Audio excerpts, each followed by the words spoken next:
Hi, this is Paul Chapman and welcome to another Sabbath Bible Lessons Teachers video aid. My apologies that it has been quite a while since I've got one of these videos back up on YouTube, but I have been away, interstate, overseas, and it just hasn't worked out for me to be at the internet or have reliable internet at the time I needed it to be able to do this video. So look, as I said, I'm sorry for that, but I hope you haven't been left stranded, that you have got something out of the previous videos that has enabled you to at least prepare the lesson in a way that's going to highlight those main points. As I mentioned before, the method I'm using is macro, micro, macro. Macro being the main point of the lesson, which is developed, or which is summarized from the micro point. So there's in each day of the lesson there will be a minor point, or of the lesson actually, but it's a micro point or a major point for that day, and you'll get at least one from each day, so it's 5 points, and we just summarize that into a macro point, or overall the moral of the lesson. And because it's in the beginning of the lesson, we've just got the Bible verse and a note here from the pen of Sister Ellen White, but I just wanted to sort of summarize the lesson in a nutshell, in one sentence. What's the point I want to leave with my students? And that's what we're trying to do here. Now for me, this week's lesson on King David, this is what I got out of it, that when God chooses a man, he chooses him not based on what they are, but on what they might become if they will surrender their hearts fully to him.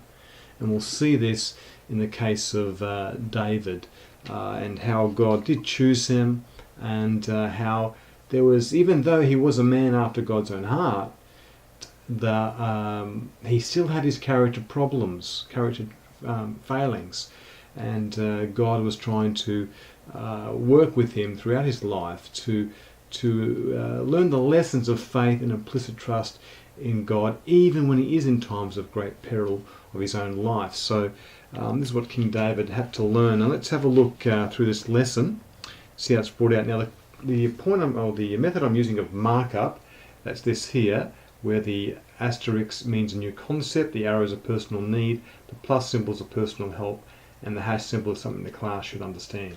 So I use that hash symbol quite a lot in my lesson, because what that does, as you can see right there and over here, what it does is it helps me focus on those main points from each day. If I get stuck in, or say the class goes off on a tangent, or the time is running out, at least when I'm trying to finish the lesson off for that day, I can focus on those main ideas, or the main from that particular day. I don't have to go through every question or rush my way through every question. At least I can bring out that one main point for that day for my class. And then the idea is to summarize it all back into the main point for the whole week, and then make a personal application to the hearts of our students. Remember, the number one lesson for every student to learn in the Sabbath school, teachers and students, is the lesson that Christ gave to Nicodemus. The most important lesson is the experimental knowledge of what it means to be born again. Okay, that's the most important lesson that everyone needs to learn, and that's what we want to see. I'm going to see this in that David had to learn this lesson himself. He had to, in trusting in God. In fact, next week we'll see just the downfall of David, and how low he actually came in his life. But for this week, we're just looking at the David being chosen. He finds himself firstly under Sunday's lesson. The section here. Now, what did I get from here? God, when he chooses a person, I'll be bringing this point out here under question 1a, that the Lord looks at the heart looks on the heart, not on the outward appearances. See, man looks on the outward appearance, God looks on the heart. And he saw what he was doing. He saw the kind of material he could work with in choosing David to be king in place of Saul. And the question there, what providential event enabled David to gain experience in the royal court life prior to his coronation? We see here that Saul was a desired a musician because the Spirit of the Lord had turned from him, and he was depressed. And God used this occasion to allow David to see what court life was like. I think this is how God was preparing a person in his providence. So the man whom God calls, the thought I get out of here is the man whom God calls, he first prepares through his providential workings in their life. And it was through God's providence that David was enabled to come to the court, and as the note brings out there, he gained an idea of the responsibilities of court life. And not only that, but also he discovered the temptations that beset the soul of Saul, and to a degree he had penetrated some of the mysteries in the character and dealings of Israel's first king. So David got some idea of what court life was like. As the note brings out here, God was teaching David lessons of trust. As Moses trained for his work, so the Lord was fitting the son of Jesse to become the guide of his chosen people. So that's the point there, that when God calls us to a work, he first prepares us through his providential workings, and then fits us for that work if we will surrender our hearts fully to him. So let's have a look now under Monday's section, Saul's murderous design against David. And what I got out of this is that success in God's work calls for humility, self-control, and faith in every worker for God. I mean, that's a micro point I got from that day. And we'll have a look at this with Saul.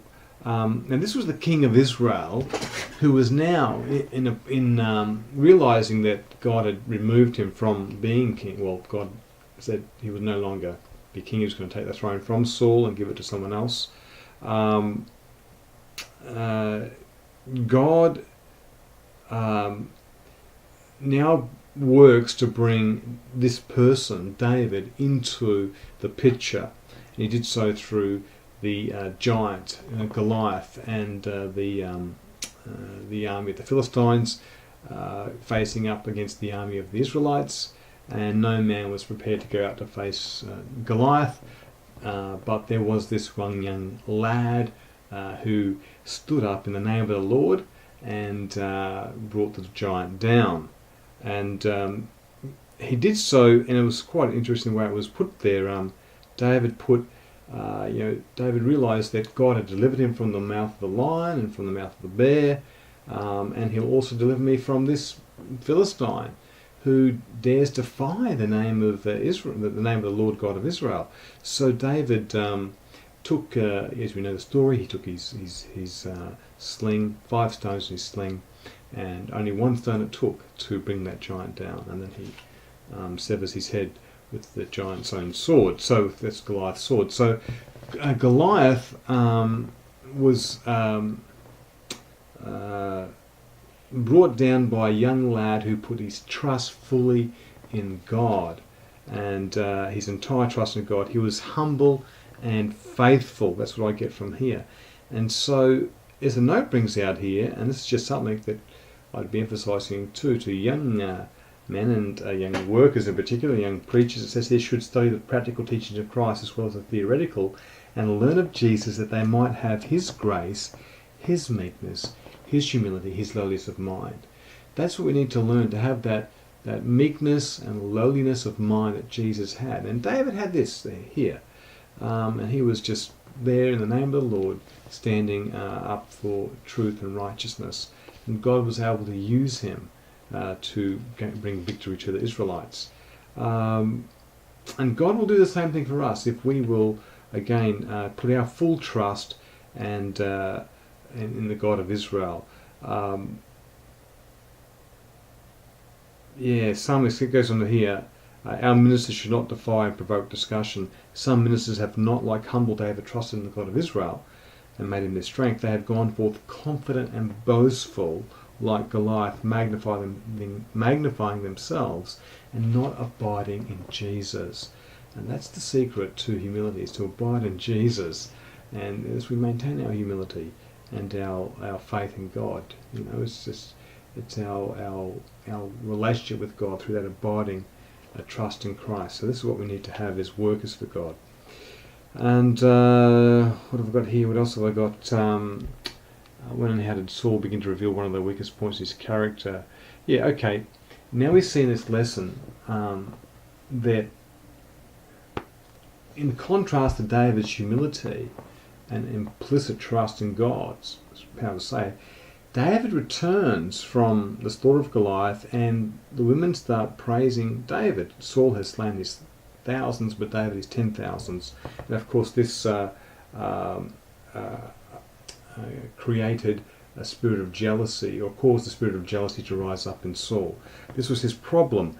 The ambition of Saul to be first in the estimation of men, that was more important to him than the approbation of God. And Saul opened to his heart to the spirit of jealousy, by which his soul was poisoned. It goes on to say under point C. And we see there that Saul then sought to kill David, firstly in his own house, and then later on the occasion of the feast he had there. So, it just shows that here's a man who's given himself over to jealousy, ambition, and has failed to learn the lessons of trust in God and to rule his own spirit. It says there in the note, Saul had not learned while ruling the kingdom of Israel that he should rule his own spirit. He allowed his impulses to control his judgment until he was plunged into a fury of passion. He had paroxysms. How do I get that word? Paroxysms of rage when he was ready to take the life of any who dared oppose his will. So this, Saul was a man of impulse and passion rather than of self-control and humility and patience. And we see that he's now has this murderous design against David, and David now flees for his life. Now, this is interesting on the Tuesdays, what happens with David, and I think this is the quite significant. David, after showing his faith and trust in God and bringing down Goliath, when it comes to his own life now, he's fearful of Saul and he begins to run. He runs from Saul, finds his way to the temple, and before Ahimelech, rather than telling him the truth of the matter that Saul was after him, he lies to Ahimelech, and just because he's fearful for his life. So David first fled to Ahimelech in the temple, then later on to Achish, king of Gath, and then to the cave of Adullam. So, and the question is asked, should he have feared Saul at all? So in all that fleeing, should he have feared Saul? The short answer is no. Perfect love casts out fear, as it says there in 1 John 4:18. David had yet to learn the lessons of perfect love, yet to have that perfect love manifested in his life. So he was fearful, and instead of being open and honest when he came to Ahimelech, he lied, and that lie cost Ahimelech his life. And it's interesting, the note under question B, had David been true, or had David plainly stated the facts to Ahimelech, Ahimelech would have known what course to pursue to preserve his life. God requires that truthfulness shall mark his people even in their greatest peril. So even if we are in danger of our very life, to still maintain truthfulness, this is what God wants us to do.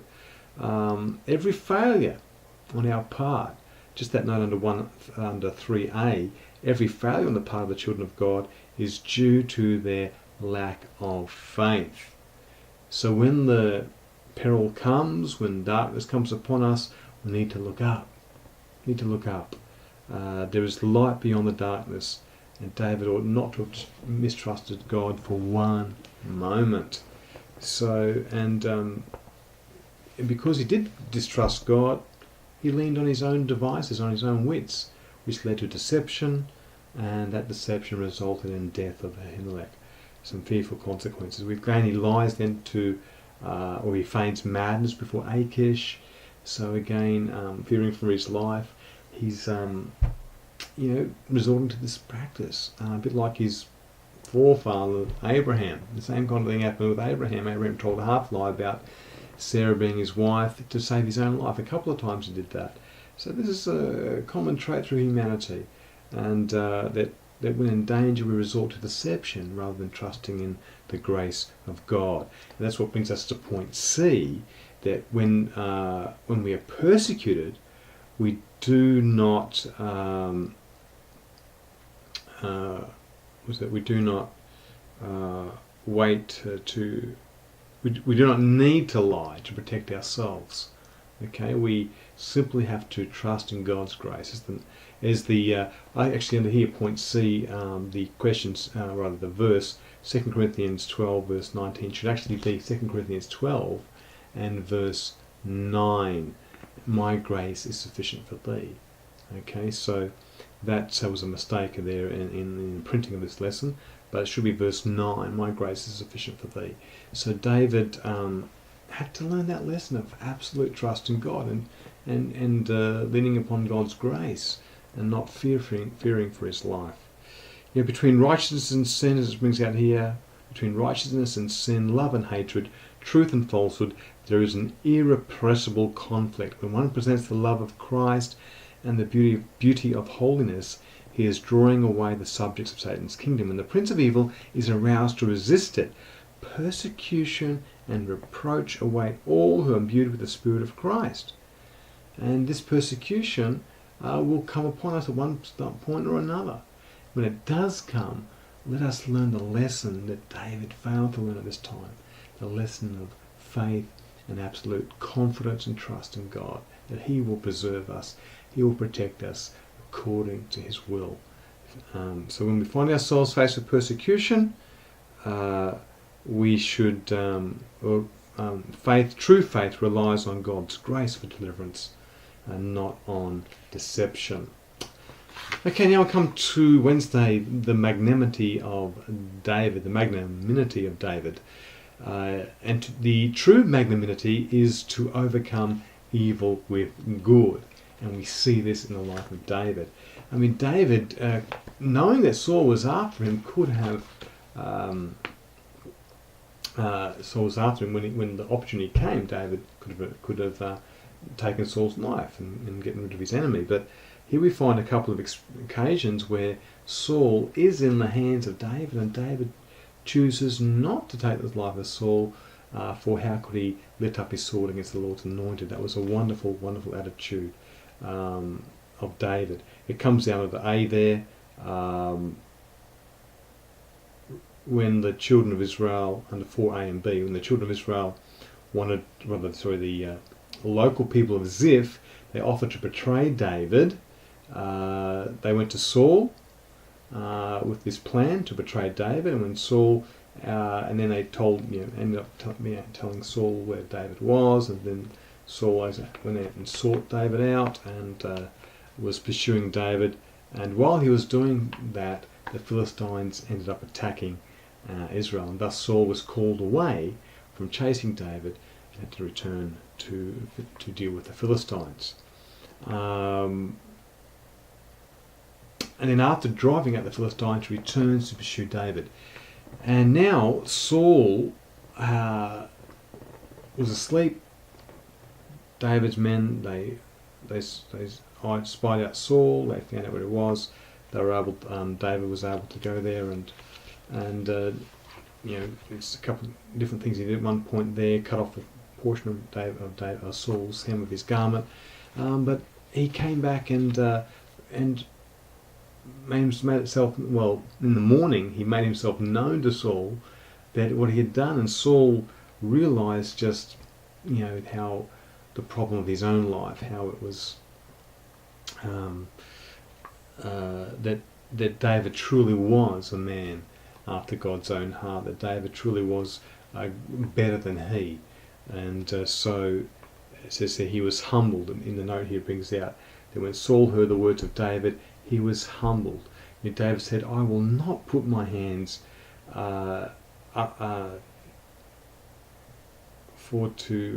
will not put my hands up to against the Lord's anointed. I will not put my hand. I will not put my hands forth against the Lord's anointed. I can't even read my own writing. Sorry. I've not put my hands forth against the Lord's anointed. And Saul wept and said, "You are more righteous than me. God has given you the kingdom." He knew that God has indeed given him the kingdom because of that. But Saul later on, we see later on that Saul a couple of times ended up, fighting David or pursuing David. This enmity he had for him, he just could not overcome it, and his feelings were deeply moved. Saul's, it says here in the note, Saul's feelings were deeply moved as he realised how completely he had been in the power of the man whose life he sought. But David stood before him in conscious innocence. And that's what we need to be as Christians, able to stand before our enemies in conscious innocence, knowing that we have not resorted to deception, we have, rather than revenged ourselves, we have simply overcome evil with good, treating the other as we would want to be treated were we in their position. This is what David did. And again, just coming down to point C, in preaching the gospel today, what lessons should the soldier of the cross learn from the magnanimity of David? The lessons would be to recompense no man evil for evil. Live peaceably with all men if possible. The Lord says, "Vengeance is mine, I will repay," said the Lord. Okay, so vengeance is mine, I'll repay. The Lord will repay. So we don't have to take out vengeance against our enemies. We just have to simply do good to them, love those that persecute us, and pray for them, those that despitefully use us and abuse us. Okay, so that's under Wednesday, and then on Thursday, a timely lesson. There's just a little bit of a summary of the thoughts of the lesson through the week. So, what continued fault did David manifest after he spared Saul's life a second time? Again, his lack of trust in God. He feared for his life. Okay, so he fled again from Saul. God was dishonoured by David's unbelief. The Philistines had feared God. Actually, in this occasion here, David fled into the Philistines' camp to find refuge amongst them. That is the enemies of Israel. Now think about it. The Israelites under God were to be a light to the Gentiles around them. They were to punish, they'd be in God's hands. They were instruments of justice and judgment in the Canaan at that time. And so they were to be a witness. But here we find now David fleeing from Saul and finding refuge among the Philistines. God was dishonoured, it brings out in the note here. God was dishonoured by David's unbelief. The Philistines had feared David more than they had feared Saul and his armies. And what had David done? David had slain Goliath. They never forgot that day. And they feared him more than Saul. And by placing himself under the protection of the Philistines, David discovered to them the weakness of his own people. By this act he gave his brethren occasion for misconstruing his motives, and many were led to hold prejudice against him. The very thing that Satan desired to have him to do, he was led to do. For in seeking refuge among the Philistines, David caused great exaltation. It says here, great exaltation to the enemies of God and his people. So David did not renounce his worship of God, nor cease his devotion to his cause, but he sacrificed his trust in him to his personal safety. And that's the point of David had to learn to this lesson of trust. He came out there and his first was fleeing Saul as a fugitive, going to Ahimelech and then to Achish and then later on to the cave. But now, the second time he now flees to the Philistines. So David is yet to learn this implicit trust in God, not just in peace times, but in times of his own, when his life's in peril. when his own safety is in jeopardy. And in doing so, that is, in not trusting in God, he brought dishonor. He brought an occasion for dishonor. He caused exaltation of the enemies of the God and his people, and it tarnished the upright and faithful character that God requires his servants to possess. David's character was tarnished by this. So another lesson we also learn here is in regard to dealing with those who are in error, dealing with those who are in need of the gospel. How patiently sometimes do we have to struggle, even with many hours spent on our knees when working for those who have become the enemies of the truth. The answer is as patient as Jesus was. And we bring this out in Hebrews 12 verse 3 there. Hebrews 12 verse 3, which, if I'm not mistaken, let me just bring this up, Hebrews 12 verse 3, the verse here, wherefore lift up the hands which hang down and the feeble knees, verse 3, for consider him that endured such contradiction of sinners against himself, lest you be wearied and faint in your own minds. And Jesus endured so much to save us, who are sinners.